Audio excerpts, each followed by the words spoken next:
motari wacu. Ewana ndi umukozi w'Abanyarwanda.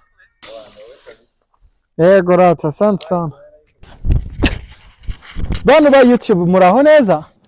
Amazina yanjye nitwa Bizumuremyi Sadi, nkaba nkora akazi ko gutwara abantu kuri moto mu mujyi wa Kigali. Ubwo ngubwo nanjye ndi umumotari, ariko nkaba nkunda gukoresha imbuga nkoranyambaga cyane cyane Instagram ndetse na TikTok, nkakoresha amazina ya Yowa Motari cyangwa se Yo Motari. Yowa Motari bisobanuye ngo motari wawe cyangwa se motari wanyu. Abenshi bashobora kumpamagara nk'abagenzi banjye, hari abajya bampamagara ngo my motari, uvuga ngo awa motari, hari n'uvuga ngo Yowa Motari.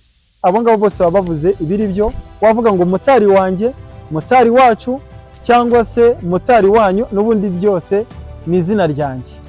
Impamvu yo kwita motari wawe, njyewe nemera yuko ari inshingano za buri wese ukora akazi ke kugakora neza kandi akagatunganya, aha serivisi nziza abamugana kandi akagakorana urukundo ndetse n'ubushake, kubera yuko aba yaragiye gukora ako kazi ubushake bwe. Ikindi kandi ako kazi abagakuramo amafaranga cyangwa se agakuramo ubuzima bwe bwa buri munsi. Niyo mpamvu nemera ko umuntu akazi agomba kugakora neza kandi akagatunganya, kuko biba ari inshingano ze kandi ni ikintu agomba gukora. Ntabwo mu by'ukuri yagakwiriye kugihatirizwa cyangwa se kugira ngo abe yagikora bisabe yuko bakimwingingira. Njyewe rero niyise iryo zina kugira ngo abantu mpa serivisi bumve yuko bisanzuye mu kuba nabaha serivisi nziza, kubera yuko narabyiyemeje. Bumve banyisanzuyeho, bumve yuko mbishimiye kandi niyemeje kuba nakora ako kazi nkabaha serivisi nziza mu buzima bwanjye bwa buri munsi.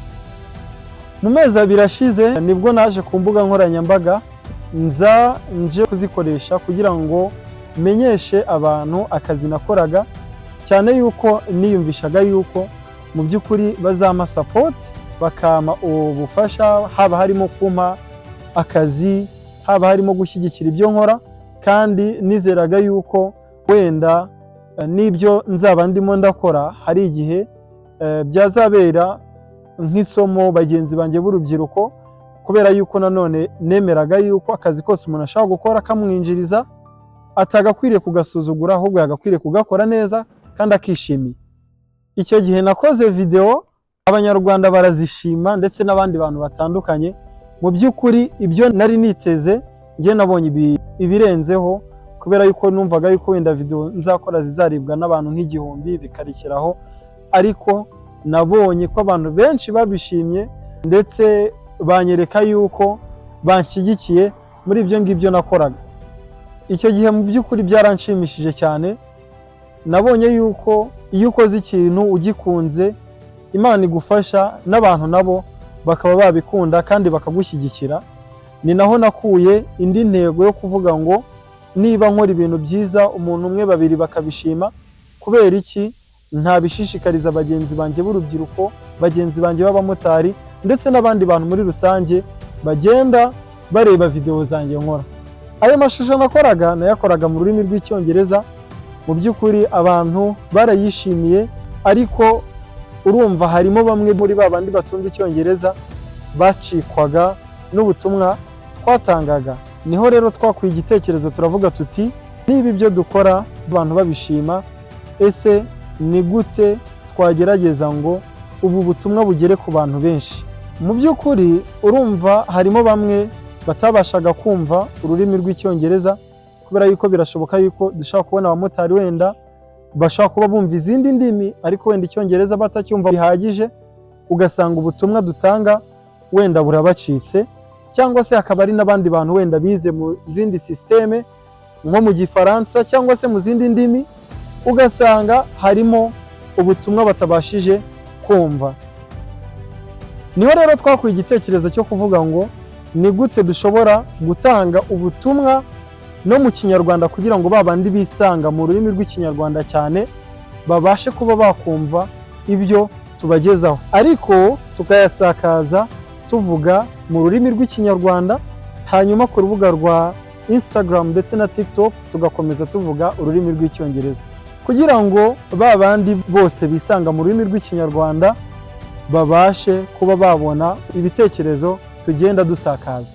Ngewe akazi nkora ko gutwara abantu ni akazi nkunda kandi nishimira kugakora buri munsi kubera yuko usibye no kuba kama amafaranga ariko buri munsi ngenda nunguka ubumenyi bushyashya, buri munsi ngenda mpura n'inshuti nshyashya, kandi mu by'ukuri nizera yuko mfite nkanjye motari cyangwa se na bagenzi banjye dufite uruhare runini mu kubaka igihugu kandi dufitiye umumaro sosiyete yacu, kubera yuko dufasha abantu kubajyana ku kazi tukanabakurayo, tujyana abanyeshuri ku ishuri tukabavanayo, tujyana abantu kwa muganga tukabagarura, tujyana abantu ku isoko guhaha tukabagarura, tujyana abantu ahantu henshi hagiye hatandukanye bifuza kujya buri munsi kandi tukabagarura. Ibyo ngibyo tukabikora buri munsi bikaborohereza nabo kugera aho bifuza vuba kandi mu mutekano, kubera yuko akamoto umuntu ukicayeho aba yisanzuye, kandi ibyo ngibyo umuntu ugatwaye akagatwara neza ku muvuduko uri mu kigero kandi akagenda neza. Mu by'ukuri abantu moto irabafasha mu buzima bwa buri munsi. Turi umubare munini mu bakoresha umuhanda mu gihugu cy'u Rwanda, kandi mu by'ukuri ubwo bisobanuye yuko n'abantu dutwara nabo ni abantu benshi. Murumva yuko dufite ahantu duhuriye na sosiyete. Ibyo rero kugira ngo tubashe kubigeraho ni uko motari akora akazi ke neza kandi n'umugenzi nawe akabasha kubahiriza ibyo asabwa nk'umugenzi, bityo twese tugahuriza hamwe kugira ngo buri wese agere ku ntego ye kandi dufatanye mu kubaka igihugu cyacu cyatwibarutse. Ni muri urwo rwego rero, nyuma yo kubona yuko dufite umwanya muri sosiyete nyarwanda, nabonye yuko ari byiza ko aka kazi kacu tugakora neza, nkagakora neza, nkashishikariza na bagenzi banjye kugakora neza, ndetse tukagenda dusangira ibitekerezo haba abagenzi ndetse n'abamotari kugira ngo turusheho kunoza aka kazi, buri wese uhabwa serivisi cyangwa se uyitanga ajye mu rugo yishimye. Ni muri urwo rwego dushimira buri muntu wese wafashe iya mbere akadushyigikira, akadutera inkunga, yaba y'ibitekerezo, yaba iyo kuduha akazi. Hari abantu bajya banyandikira cyangwa se bakampamagara kugira ngo bampe akazi mbatware cyangwa se ngire ibyo mbashyira. Mu by'ukuri iyo ngiyo ni inkunga ikomeye muba mumpa. Ibi byose nyuma y'uko Imana idufasha tukabasha kugera kuri ibi, ariko ibi ngibi byose ntabwo twari kubigeraho iyo mutaza kudushyigikira. Turabashima cyane mwese muduha akazi, baba abanyarwanda, baba abanyamahanga baza gusura u Rwanda. Mwese turabakunda kandi turi hano kugira ngo tubafashe, tubahe serivisi zibanogeye kandi zibashimishije.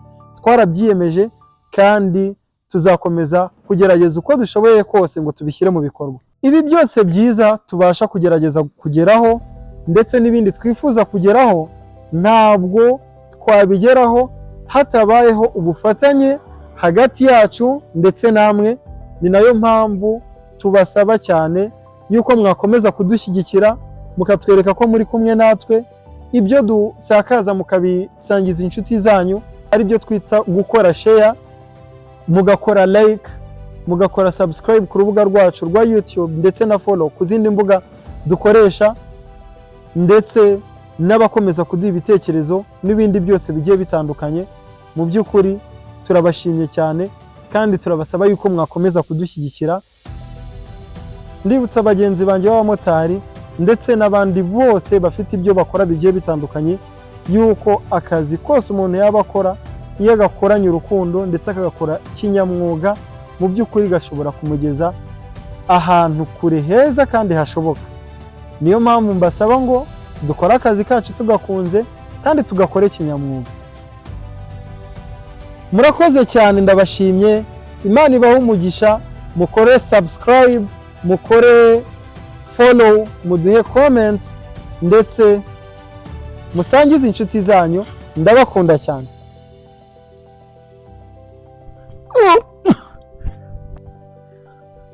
Ako mujye munakora na siporo.